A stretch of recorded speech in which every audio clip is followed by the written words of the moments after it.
there's this massive difference between choosing not to believe in something, like a kind of intellectual skepticism, right? Right. And just absolute emotional numbness. It is one thing to stand your ground and say, I reject this comfort. But it is entirely another to be completely incapable of feeling that comfort. Yeah. Even when every fiber of your being desperately wants to. Yeah, it's the difference between closing a door yourself and wandering through a freezing landscape and realizing there was never a door there to begin with. Exactly. The latter isn't an act of rebellion. It's a state of profound, paralyzing isolation. You are essentially locked inside your own inability to feel warmth. And that is exactly what we have to confront immediately in Sylvia Plath's poem, The Moon and the Yew Tree. We are stepping into this churchyard landscape where both human and divine comfort they fail completely. Yeah, it is absolute zero. It really is.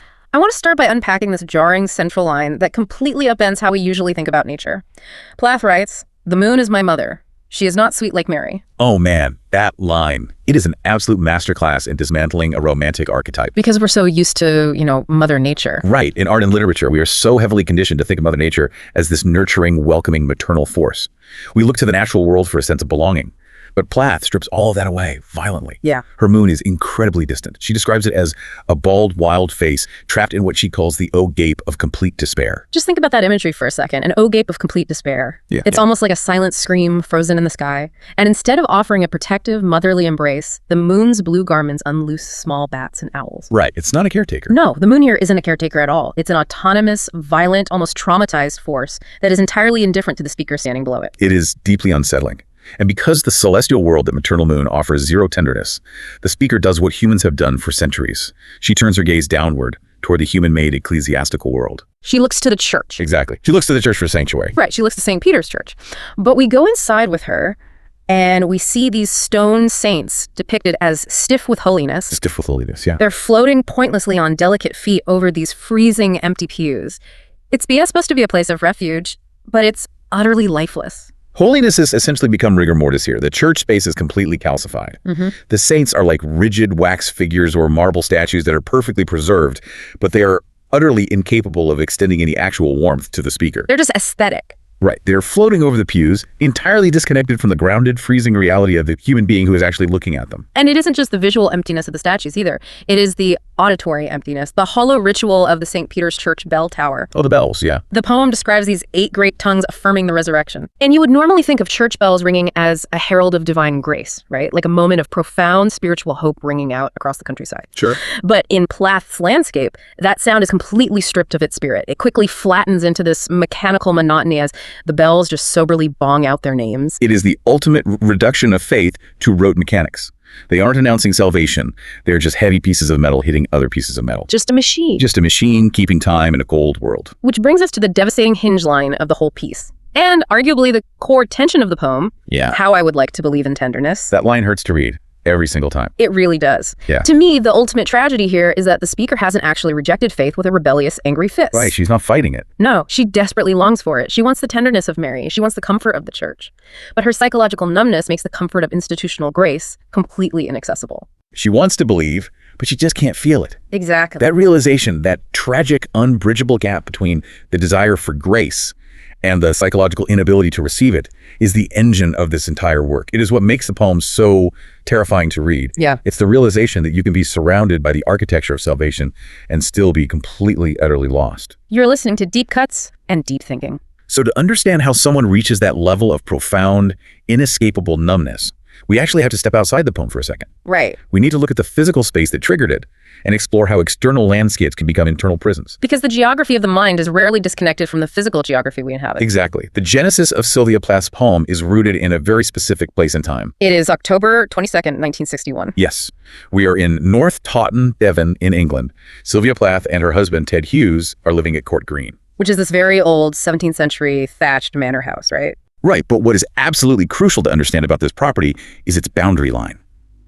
Plath's home is separated from St. Peter's churchyard by a literal row of headstones. Just imagine that. I mean, the edge of your backyard is a graveyard. And dominating her view from the western window of the house is an ancient yew tree, just standing massive and dark among the graves. Wow. And according to historical accounts, the poem was born from a very specific moment in that house. Ted Hughes challenged Plath to write a descriptive verse exercise about the setting full moon descending behind that specific yew tree just before dawn. Okay, but hold on. If I have a terrible day and I look out my window and I think the dark clouds and the rain are crying with me, that That's not necessarily poetic genius, right? Writers do this all the time. Sure they do. Isn't this just a classic case of the pathetic fallacy, just projecting a bad mood onto a tree in the weather? I mean, how is Plath doing anything different here? That is such a common reaction, and it's incredibly tempting to read it that way. As a poet, just using nature as a mirror for her own depression. But if we look at Plather's own words from a BBC broadcast the following year, she corrects that exact assumption. She explained to the audience that the Yew Tree took over the poem with what she called astounding egotism. Egotism, like a tree with an ego. Yes, and that phrasing is vital. It wasn't Plath merely projecting her sadness outward onto a passive landscape. Oh, I see. It was the landscape imposing a dark, undeniable psychological atmosphere onto her. Oh, I see. She felt the environment was forcing its way into her consciousness. It blurred the line entirely between external reality and internal thought. That's why the poem literally opens by declaring, "This is the light of the mind, cold and planetary." The physical world and the mental world are completely collapsed into one space. Yeah. And she builds this collapsed space with such a specific, almost claustrophobic architecture. She does. And our research into the structure of the poem shows that this spatial trap operates on 3 distinct axes. Oh. First, you have the celestial axis, which is the moon. As we discussed, it is indifferent and traumatized. But practically speaking, it is described as white as a knuckle. And, most importantly, Plath notes that the moon is no door. No door. Right. It offers no escape upward. Then you have the ecclesiastical axis, which is the church. It's totally calcified and impotent, filled with those floating, stiff saints and the heavy mechanical bells we talked about. Exactly. It offers no horizontal escape into human community or divine intercession. And finally, the terrestrial axis, the Yew Tree itself, it points up like a Gothic spire, directing the eye from the earth to the sky. But its roots are physically buried in graves. Wow. It bridges the dead earth and the cold cosmos, acting as a grim anchor for the whole scene. The way she weaponizes her color palette to paint this architecture is incredible. It's not just a descriptive choice, it's a structural one. Totally. Because blue isn't a calming, expansive sky here. Blue is the color of emotional paralysis and theological calcification. We see it in the mystical blue clouds, the stiff blue saints, the moon's blue garments. Then you have black, representing the subterranean void. The trees of the mind are black. And white represents tactile dread, like that knuckle-white moon. When you lay out the colors like that blue, black, white, grack, it completely drains the warmth from the room just listening to it. It really does. It's like a snow globe. But instead of shaking it and watching the snow settle, Plath has trapped you inside the glass. Oh, that's a great way to put it. Yeah, you can see the outside world, the church, the sky, the tree, but the glass is so thick that no warmth can get in. Everything is highly defined and visible, but nothing can actually touch you or offer comfort. That snow globe visual perfectly captures the mechanism of the poem. And that feeling of being trapped inside a rigid, predefined space directly mirrors the claustrophobia of how readers so often misinterpret Plath's life and work. Yeah, I definitely want to push back against the prevailing cultural narrative here. Because of how her life ended, readers almost instinctively read her poems as unedited diary entries or suicide notes. All the time. When you hear imagery, this dark, a death tree, a violent moon, profound emotional numbness, it's almost impossible not to picture the author completely unraveling as she writes it. Right. So how much of this is a highly disciplined aesthetic performance rather than a literal cry for help? That is a crucial distinction to make. Modern scholars heavily caution against reducing her work to a literal day-by-day diary of her mental state. Okay. Early biographical critics did exactly that. They reduced the monumental imagery of the moon and the Yew Tree to a personal rant against her mother, Aurelia, and her dead father, Otto.